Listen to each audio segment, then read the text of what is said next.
വിഷയങ്ങളും പറയാൻ പറ്റുന്ന ഒരു ദൈവമുണ്ട്. നിങ്ങളുടെ ഏതു വിഷയങ്ങളും നിങ്ങൾക്ക് വാ തുറന്ന് പറയാൻ പറ്റുന്ന ഒരു ഇടമുണ്ട്. അത് മറ്റൊരിടമല്ല, അത് സ്വർഗത്തിലെ ദൈവത്തിൻ്റെ സന്നിധിയാണ്. ആ ദൈവം ഒരിക്കലും നിന്നെ ഉപേക്ഷിച്ച് കളയത്തില്ല. നിനക്ക് വേണ്ടി അത്ഭുതങ്ങളെ ചെയ്യാൻ ദൈവത്തിന് കഴിയും. ഒരു ദിവസം രാവിലെ ജോർജ് മുള്ളർ നോക്കിയപ്പോൾ കുഞ്ഞുങ്ങൾക്ക് ആഹാരം കൊടുക്കാനായിട്ടൊന്നുമില്ല. ഒരു സാധനം കിച്ചണിലോ സ്റ്റോർ റൂമിലോ ഇല്ല.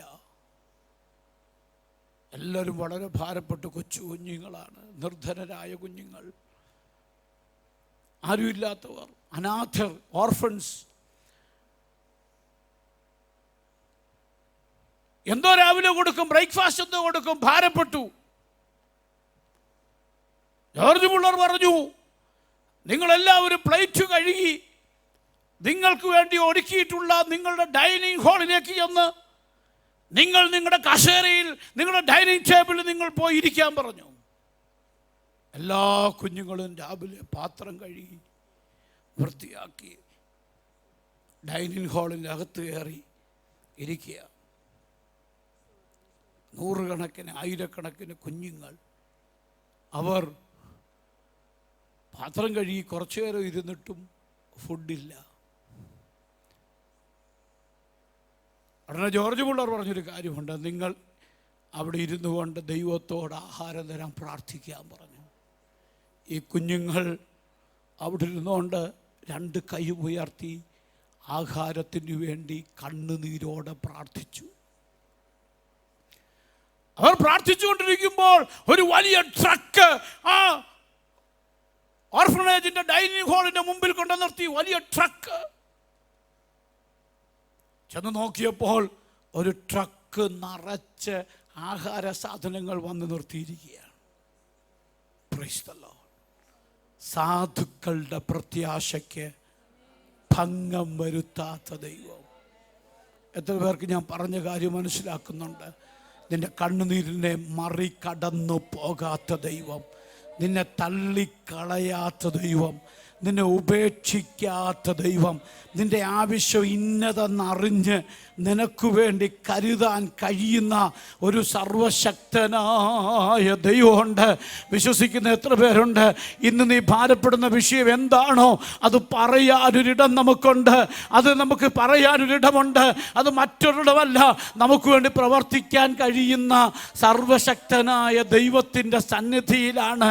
നമ്മൾ പലപ്പോഴും ചെയ്യുന്നൊരു കാര്യമുണ്ട്, നമ്മുടെ വിഷയങ്ങൾ ആദ്യം നമ്മളെ ഏറ്റവും സ്നേഹിക്കുന്നവരെന്ന് തോന്നുന്നവരോടങ്ങ് പറയും. പറയണ്ടെന്നല്ല, അവർ പ്രാർത്ഥിക്കാം. ആദ്യം നിങ്ങൾ ദൈവസന്നിധി വെച്ച് പ്രാർത്ഥിക്കണം. ഒരു രോഗം നിങ്ങൾക്ക് വന്നു, ആദ്യം ദൈവസന്നിധി ഇരുന്ന് പ്രാർത്ഥിക്കണം.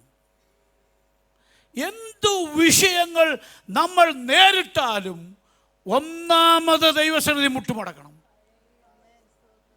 അവിടെ പരിഹാരം ഉണ്ടെന്നേ, പരിഹാരം അവിടെ ഉണ്ട്.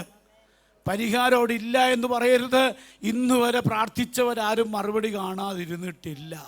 പ്രാർത്ഥിച്ചവർ മറുപടി കണ്ടിട്ടുണ്ട്. 5-10 മിനിറ്റ് താമസിച്ചെന്ന് വരാം, ഒരു ദിവസം താമസിച്ചെന്ന് വരാം. അല്ല, ആമേൻ, പ്രാർത്ഥിക്കുമ്പോൾ തന്നെ നിനക്ക് വേണ്ടി അത്ഭുത വഴികൾ തുറന്നെന്ന് വരാം. അത് സമയം ദൈവത്തിൻ്റെ കയ്യിലാണ്. നീ പ്രാർത്ഥിച്ച പ്രാർത്ഥനയ്ക്ക് നീ മറുപടി കണ്ടിരിക്കും. നീ രഹസ്യത്തിൽ കരഞ്ഞിട്ടുണ്ടോ?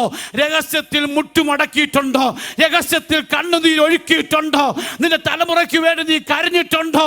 അവർ നഷ്ടപ്പെട്ടു പോകാൻ ദൈവം അനുവദിക്കത്തില്ല. നിന്റെ തലമുറയ്ക്ക് വേണ്ടി നീ പ്രാർത്ഥിച്ചിട്ടുണ്ടോ? നീ എന്ത് വിഷയം വെച്ച് പ്രാർത്ഥിച്ചോ ആ വിഷയത്തിൽ മഹത്വം ഇറക്കാൻ എത്ര പേർക്ക് വിശ്വാസമുണ്ട്? എത്ര പേർക്ക് വിശ്വാസമുണ്ട്? Price the Lord. വേദപുസ്തകത്തിൽ പ്രാർത്ഥനയെക്കുറിച്ച് പറഞ്ഞിരിക്കുന്ന നിരവധി കാര്യങ്ങളുണ്ട്. ഒത്തിരി പ്രാർത്ഥന മനുഷ്യരുണ്ട്. ദൈവത്തിന് പിശാചിന് പേടി, പ്രസംഗിക്കുന്നവരെ ഒന്നും പേടിയില്ല. പ്രസംഗിക്കുന്നവരെ പിശാചിന് പേടിയുണ്ടോ? ഇല്ല. പിശാചിന് പേടി പ്രാർത്ഥിക്കുന്നവരെ. എവിടെ ഉണർവ് വ്യാപരിച്ചത്? വെയിൽസിലെ ഉണർവിന് കാരണം ഒരു കൂട്ടം ആൾക്കാർ ഇരുന്ന് പ്രാർത്ഥിച്ചതാണ്. പ്രാർത്ഥിച്ചപ്പോൾ ഉണർവുണ്ടായി. പ്രാർത്ഥിച്ചപ്പോൾ ദൈവശക്തി വ്യാപരിച്ചു. പ്രാർത്ഥനയിൽ അത്ഭുതങ്ങൾ നടക്കും. ദൈവമക്കളെ, പ്രാർത്ഥന ഒരു ഹാബിറ്റാക്കണം. പ്രാർത്ഥന എന്താക്കി മാറ്റണം?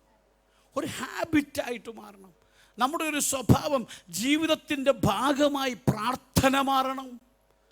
ചെറിയ വിഷയങ്ങൾ പോലും ദൈവസന്നിധി ഇരുന്ന് ഒരു വാക്കിൽ പ്രാർത്ഥിക്കാൻ നമുക്കൊരു മനസ്സുണ്ടാകണം. അവിടെ ദൈവസന്നിധി അത്ഭുതം.